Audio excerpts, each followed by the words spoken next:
नमस्कार। चलिए आज बात करते हैं भारतीय संविधान के उस हिस्से की जिस पर हम सबकी आज़ादी और सम्मान की नींव टिकी है, और वो हैं हमारे मौलिक अधिकार। देखिए, ये सिर्फ कुछ नियम नहीं है, ये तो वो गारंटी हैं जो एक भारतीय नागरिक होने के नाते हम सबको मिलती हैं।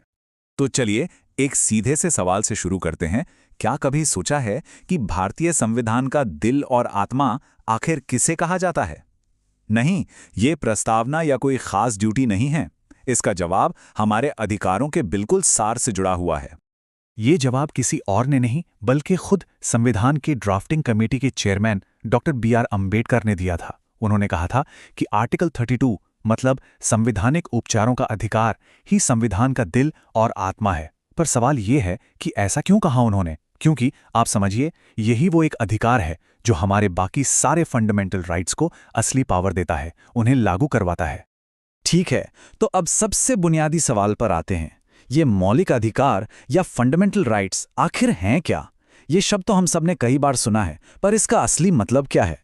तो देखिए, मौलिक अधिकार वो बेसिक ह्यूमन राइट्स हैं जो संविधान के पार्ट 3 में आर्टिकल 12 से 35 के बीच हर एक नागरिक को दिए गए हैं। और इसमें सबसे खास बात पता है क्या है? ये कि नॉर्मल हालात में सरकार भी इन अधिकारों को हमसे छीन नहीं सकती। ये एक बहुत बड़ी गारंटी है। और जानते हैं, इसी वजह से संविधान के इस पार्ट 3 को भारत का मैग्ना कार्टा भी कहते हैं। इसको ऐसे समझिए, जैसे सदियों पहले इंग्लैंड में मैग्ना कार्टा ने राजा की बेहिसाब ताकत पर लगाम लगाई थी ना, ठीक वैसे ही हमारे संविधान का ये हिस्सा सरकार की पावर को लिमिट करता है और हम नागरिकों के अधिकारों के लिए एक शील्ड, एक ढाल की तरह काम करता है। एक बात और, ये अधिकार हमें किसी ने तोहफे में नहीं दिए हैं। नहीं, इनके पीछे दशकों का लंबा संघर्ष है। हमारे फ्रीडम फाइटर्स का बलिदान छिपा है। चलिए जरा उस सफर पर एक नजर डालते हैं। इसकी कहानी शुरू होती है 1895 से, जब स्वराज बिल में पहली बार इन अधिकारों की मांग उठी। फिर आया 1919 का वो दमनकारी रॉलेट एक्ट, जिसके खिलाफ पूरा देश एक साथ खड़ा हो गया और आज़ादी की आवाज़ और भी बुलंद हो गई। इसके बाद 1928 में नेहरू रिपोर्ट ने इन मांगों को एक प्रॉपर लिस्ट की शक्ल दी, और फिर आखिरकार 1949 में ये अधिकार हमारे नए संविधान का एक अटूट हिस्सा बन गए। पर एक इंटरेस्टिंग बात बताऊं, संविधान में जो मौलिक अधिकार दिए गए हैं ना, उनकी संख्या हमेशा से इतनी नहीं थी। जी, इसमें एक बहुत बड़ा बदलाव भी हुआ है।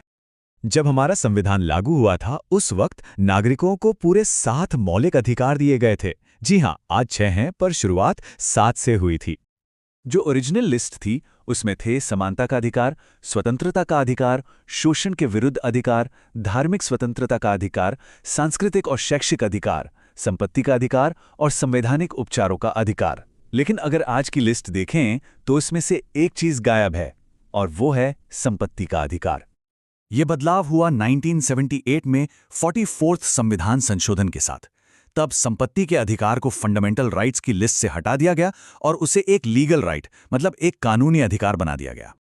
तो इस एक बड़े बदलाव के बाद आज हमारे पास कुल मिलाकर 6 मौलिक अधिकार हैं। ये एक बहुत जरूरी बात है जो हम सबको पता होनी चाहिए। अच्छा, तो अब वापस चलते हैं उसी आर्टिकल 32 पर, जिसे हमने शुरू में संविधान का दिल और आत्मा कहा था।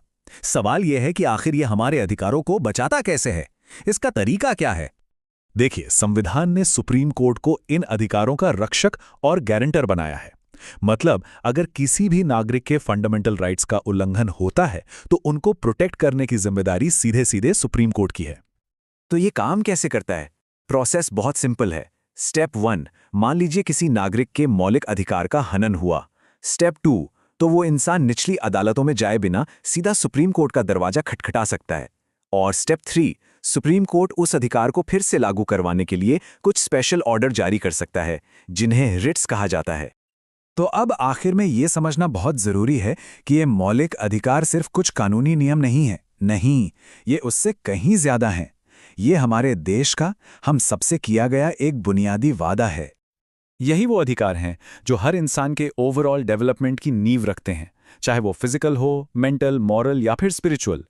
ये एक सम्मान और आज़ादी की जिंदगी की गारंटी देते हैं, और असल में यही इन अधिकारों का सबसे बड़ा मकसद है।